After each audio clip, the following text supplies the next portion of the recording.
Petrol diesel ও দুধের মূল্য বৃদ্ধির প্রতিবাদে এবং নিট ইউ.জি এর প্রশ্ন ফাঁসের বিরুদ্ধে মেছেদায় বিক্ষোভ মিছিল।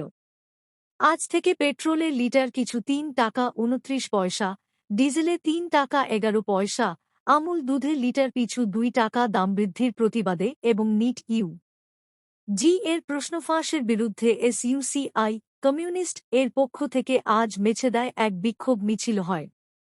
মিছিলে নেতৃত্ব দেন দলের পূর্ব মেদিনীপুর উত্তর সাংগঠনিক কমিটির জেলা সম্পাদক প্রণব মাইতি, মেছেদা লোকাল কমিটির সম্পাদক সুব্রত দাস, জেলা কমিটির সম্পাদক মণ্ডলীর সদস্য নারায়ণ চন্দ্র নায়ক ও জেলা কমিটির সদস্য অরুণ জানা, আনন্দ বরুণ হান্ডা প্রমুখ জেলা নেতৃবৃন্দ। মেছেদা ৫ মাথার মোড়ে এক বিক্ষোভ সভায় প্রণব মাইতি বলেন, গত ৭ই মার্চ গৃহস্থের রান্নার ও বাণিজ্যিক গ্যাসের দাম বাড়ানো হয়। ১ মে বাণিজ্যিক সিলিন্ডার, বিমান জ্বালানি, অটো সিএনজির দাম বাড়ায়।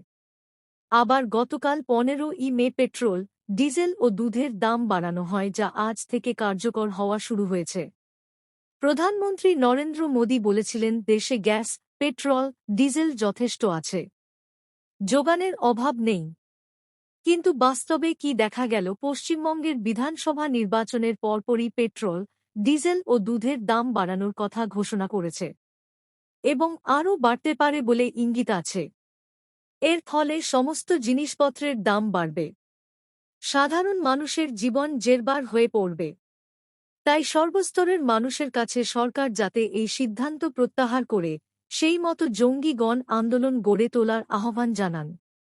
জাহাঙ্গীর বাদশার রিপোর্ট, জেবি লাইভ নিউজ। দল এসইউসিআই কমিউনিস্টের পক্ষ থেকে মেছেদায় একটি বিক্ষোভ মিছিল সংগঠিত হয়, যে কারণে আপনারা ইতিমধ্যেই জেনেছেন কেন্দ্রীয় সরকার ডিজেল, পেট্রোল, গ্যাস এবং দুধের যে ব্যাপক মূল্যবৃদ্ধি ঘটিয়েছে। আমরা তার প্রতিবাদ জানিয়ে আমরা দাবি তুলেছি অবিলম্বে এই বর্ধিত মূল্য প্রত্যাহার করতে হবে। পাশাপাশি আজকে মেডিকেলের নিট পরীক্ষার প্রবেশিকা পরীক্ষায় যে পরীক্ষা বাতিল করে দেওয়া হলো, আমরা দাবি তুলেছি এর সঙ্গে যুক্ত সমস্ত দোষী ব্যক্তিদের শাস্তি দিতে হবে এবং দ্রুত ছাত্রছাত্রীদের পরীক্ষার ব্যবস্থা করতে হবে। এবং পাশাপাশি আজকে যেভাবে ধর্ম নিয়ে ও সাম্প্রদায়িকতার যে বিষয়গুলো তুলে ধরা হচ্ছে,